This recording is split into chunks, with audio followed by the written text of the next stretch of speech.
Well, hello there, Maverick Currency traders. It is Wednesday. This is Rob Reinhold, and let's jump into it.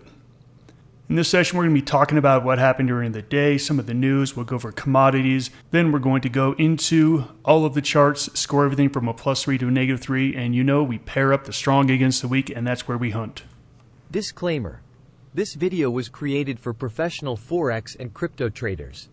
Maverick Currencies is a proprietary trading firm that employs professional traders around the world. Our traders trade firm capital and keep 70 to 80% of profits they generate. All trades and analysis in this video are for professional traders only. If you are interested in becoming a professional Forex and currency trader for Maverick, click the apply button in the video description. Let's break down what happened today. All right, well, just jump into the markets here. If we take a look at the news of the day, it was a pretty quiet day. The equity markets did pull back. At one point, the NASDAQ was down about 1.6%, S&P down about 1%. But really, we were waiting for the NVIDIA earnings. Now, I'm doing this video after the bell, and literally NVIDIA earnings just came out like about 30 seconds ago.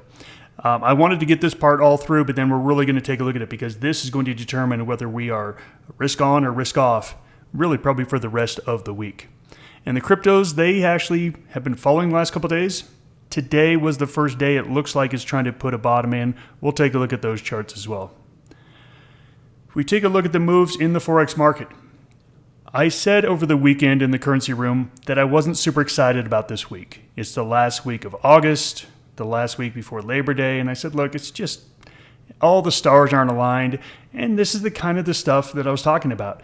We have movement, but the moves aren't very big. So whatever trades you were trying to make today, there was not a lot of profit to be made. The best you could have done is be long the dollar and short the euro. And that would have netted you 0.6% if you got it perfectly, which you wouldn't have. There just isn't a lot out there. If we can get a big move from NVIDIA, maybe this market gets a little bit more volatile, but I don't like this week at all. I don't like it at all. I think you're better off trading as little as you can this week and then coming back next week to where it's most likely going to be a much better trading situation. If we take a look at the markets, the S&P ended up off the lows, down 0.6%. Crypto had a little bit of a bounce as the basket. Gold down, oil down. And not a whole lot of activity going on. If we take a look at cryptos, Bitcoin, that had been showing all the relative strength lately, was the weakest today. And we had Ethereum and Litecoin actually strong for the day. This is just one day. We're going to take a look at these charts and get some relative strength and weakness here. So if we take a look at where we are here on the S&P, my premise was we high-based. And you can see that's pretty much what has been happening here, is we're right at our all-time highs. We just had this monster run. We got to take a break. And just think about the seasonality of this. We had this big rally in August. At the end of August, summer's over. Everyone's kind of getting back to work or taking their last little vacations. It makes a lot of sense to just base here. I think we just continue to base here. And then next week, I think next week is the week where we potentially could make a breakout to the upside in equities. We're taking a look at the next 24 hours. What is on the calendar? There wasn't a lot on the calendar as far as news goes. And I'm looking at tomorrow. There is not a whole lot here. Now, this says preliminary GDP. It is not preliminary GDP. This is going to be the second reading of GDP. We've already had the first print of second quarter GDP at 2.8%. This is just the revision. No one cares about the revision. We'll get one more number next month, and that's the final number that goes in the book, but no one cares about this. There is nothing on the calendar over the next 24 hours that I think is going to bring some volatility into this market. So let's jump into the currencies. Let's take a look at some of the ones that are potential movers here. But as I said over the weekend, I think trading less, not more, is the answer for this week. All right, let me warn you, I'm going to go through these pretty quick here because I don't want to spend a ton of time looking when I don't really want to make a trade. And I know that sounds a little silly, but if you are saying, hey, I'm determined to not be very active this week, and then you're constantly looking for trades, you're going to find them. You're always going to find trades. So whenever I don't want to be very active in trading, I really purposely don't look for trades. That way I don't trick my brain into saying, oh, this one's a good one. Right, so I'm just going to go down the list here. Let's take a look at Bitcoin. As you can see here, we had this big pullback from 64,000 all the way to 59,000. Okay, we're getting some bottoming action, but this isn't bouncing action. You know, when things bounce, they have big recoveries off the bottoms and they take off. This isn't looking like great price action to the upside. So I'm not looking at Bitcoin for a bounce. I'm not looking at Bitcoin Cash for a bounce. This is not bouncing activity. But we come over to Ethereum. This looks better, but look at these last candles, you know, some long upper shadows to where it tries to get going and it just gets slammed back down.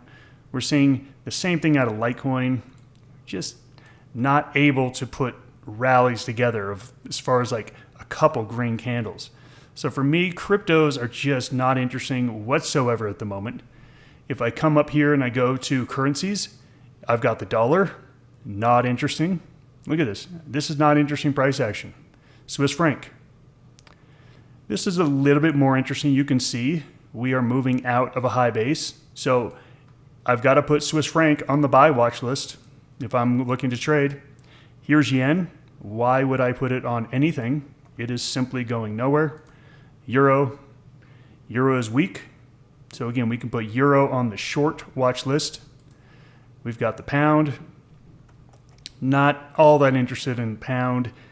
Someone could say, Rob, it's breaking down of this base. Okay, but look at the euro. The euro is way better momentum-wise. This could maybe start, but I'm going to rank the pound as maybe, you know, the second best thing to short. CAD, this is CAD. Not interested. Let's take a look at Aussie. Not interested. Totally flat price movement. Kiwi. Kiwi's moving. So we've got Kiwi and Swiss franc moving to the upside and euro moving to the downside. And that's really all that we have. So let's take a look at Kiwi and Swiss franc against euro. That's really all that's going on at the moment. So first thing we're going to do is determine, well, which one is stronger, Kiwi or Swiss franc? So we're going to pair those two up, and you can see it is now even less clear of which is stronger. They've literally been the same. So we can't really identify what has been stronger recently, Kiwi or Swiss franc, so we'll just treat those as the same. Let's take a look at Euro Swiss franc. All right, Euro Swiss franc, here is the chart. You can see it is moving. It is moving and it's picked up some momentum. For me, I don't trade things here. I like to trade things here. I like to trade things off these breakdowns, off these rallies. So here we are. We've just had this velocity pick up. I need to wait for a bounce. I need to wait for a bounce on this. And my guess is we're going to see pretty much the exact same thing here. Oops, with Euro Kiwi. Euro Kiwi is likely going to be the same. I actually like this trade better. As you can see here, we've got more of just a steady move lower. With the Swiss franc, it was fall base or rally, fall base. So if I had to make a trade, which again, I don't have to do, it would be this one, it would be Euro. And on these kind of trades, there is no great entry point. Now, what you can do is you can say, okay, I've got a little base here forming. This is a 4-hour chart, so this is 12 hours of base. You could say, okay, go down to the 1 hour. This thing is really ready to go. It's poking its head out of the bottom of this range. So I think this one is ready to go. If you had to make a trade, which again, you don't have to, this is the trade, Euro Kiwi. All right, before we wrap this up, here is the NVIDIA chart. Here's the after hours chart. Looks like we are down roughly 5% after hours. Now this can change. They're going to have their conference call. But at this point, it looks like we're going to be more of a risk-off move. So we're looking for a risk-off move based on the trades that we just looked at. We looked at Euro Swiss franc, and we looked at Kiwi Euro. That's telling me that Euro Swiss franc is the better trade because the Kiwi is a risk on currency, and with a weak market, you would expect the Swiss franc to be stronger than the Kiwi. So Euro Swiss franc is likely going to be the best trade if we stay in a risk off situation tomorrow, which is what it's looking like after hours with NVIDIA. To close this up, trade less, not more. It's a Wednesday, last week of August. Let's not do anything stupid. Let's get through Labor Day. And then guess what? The trading is always better after Labor Day. It's always better. Volatility comes back. There's going to be much better opportunities. If you have to make a trade, okay, Euro Swiss franc. That is your target here. Thanks for joining me, everyone. Take care. Goodbye.